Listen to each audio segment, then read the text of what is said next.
Today I'm going to be teaching you guys the front lever. The first thing when getting started with the front lever is to kind of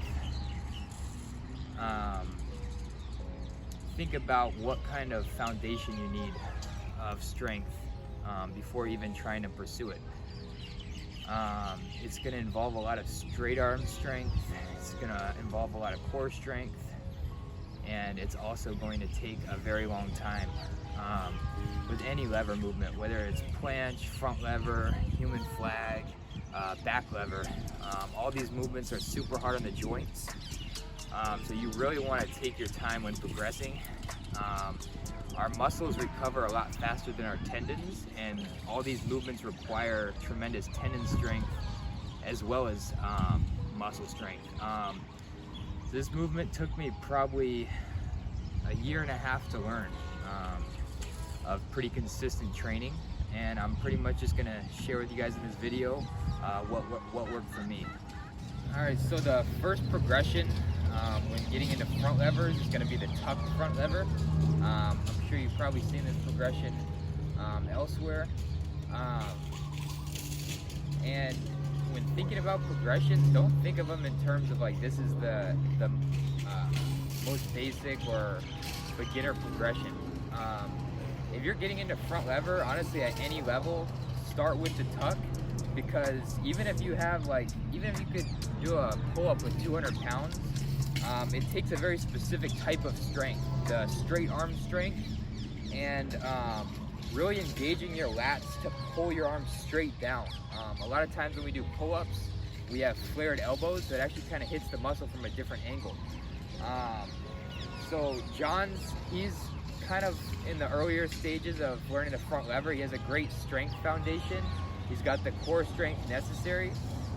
So when you guys get to that point where you have the foundation laid for the strength, now it's time to get into the first progression. The first progression is the tucked front lever, like I said.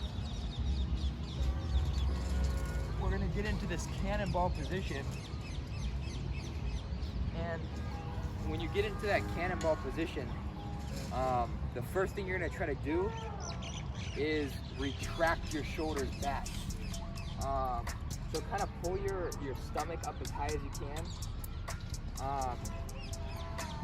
Here, I'm gonna grab the camera real quick. Here, John, get into that position really quick. Yeah, notice how he retracts his shoulders. That gives it a real nice, notice how his back is super flat. That's very good form right there. I'll show you guys an example of what not to do. A lot of times, people's first time doing the tucked front lever, they're gonna have this very rounded back. It's like, what happens is their shoulders aren't retracted, so you're in a very disadvantageous position. You have protracted shoulders. This is gonna make the movement infinitely harder. You have to strengthen the traps to be able to maintain that positioning. All right, so the next progression we're gonna get into after you can hold the tucked front lever for about, I would honestly say get up to at least 15 to 20 seconds, because the more time you give your tendons to adapt to the stress is gonna be better.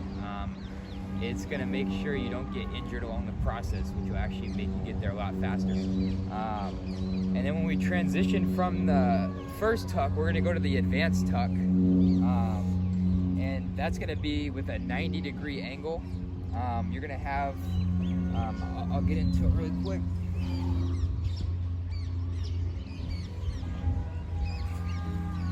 So in the advanced tuck, you have your knees a little bit further forward. And don't stress if you can hold the tuck for 20 seconds and you can't even hold the advanced for a couple seconds. It's significantly harder. Every progression is going to take a little while to get used to. And something to think about when you're structuring your training volume. I think a good amount of sets and reps. Well, it's not even in reps. It's actually the hold times. I like to do about 5 to 6 sets, and then do hold times that you can hold anywhere from about 5 seconds all the way up to 15 seconds. I've even had good progress from doing, 20 to 30 second holds. So definitely the more volume, the better. It adapts your muscles and helps you get used to the movements. So I'm gonna show John demonstrating. He's actually never done the advanced tuck before. This is gonna be his first time, but he has a great strength foundation, so I don't think he's gonna struggle too much with it. Notice his legs are at a 90-degree angle. He keeps that flat back. He has it retracted his shoulder blades. This is perfect posture right here. And then he held it for probably about 5 seconds. That's a great first set of the workout. So after we can hold the advanced tuck for about 10 to 15 seconds, now it might be time to get into the one leg. And there's 2 different ways to do the one-legged front lever. There's a lot of debate on this, but if you have the flexibility, the first way can actually be a great progression. The first way is gonna be with your legs super high, almost the original tuck position, and then the second way is gonna be more of an advanced tuck with the one leg. So the first way to do it is gonna be like this. And then eventually you move to the advanced. And the advanced tuck front lever is significantly harder than the one where you have your knee tucked. But if you don't currently have the hip flexor flexibility to keep a flat back doing that first variation, stay with the advanced tuck. You don't want to be rounding your back. That's ingraining bad posture. John's gonna attempt the one-legged with the higher knee. That's great form right there. He had no problem getting into it. Now try moving the knee forward slightly. Yeah, you'll notice it. Let me get it. Yeah. Refresh a little bit.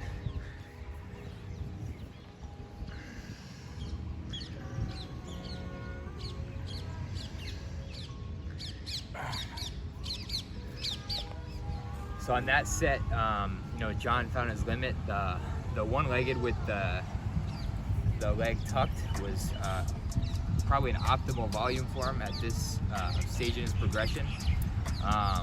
So for him, he's probably going to start out with maybe 6 to 8 sets. He's actually built up a really good training capacity. He's been training many years, so he can handle more sets, more volume. He can train a bit harder than someone who's newer to this. So you got to think about that. If you have a very new training age, you've been training for a year or two, stick to maybe 3 sets, keep the volume a little bit lower. If you have a higher training age and you have a good strength foundation, it's okay to bump the sets up, train a bit harder. The next progression is the straddle. And this one, depending on your flexibility, some people can actually straddle easier than they can do the advanced tuck one-legged one.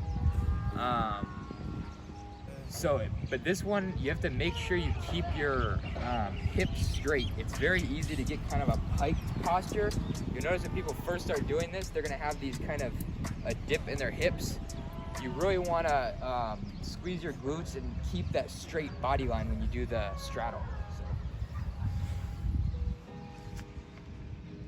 Perfect.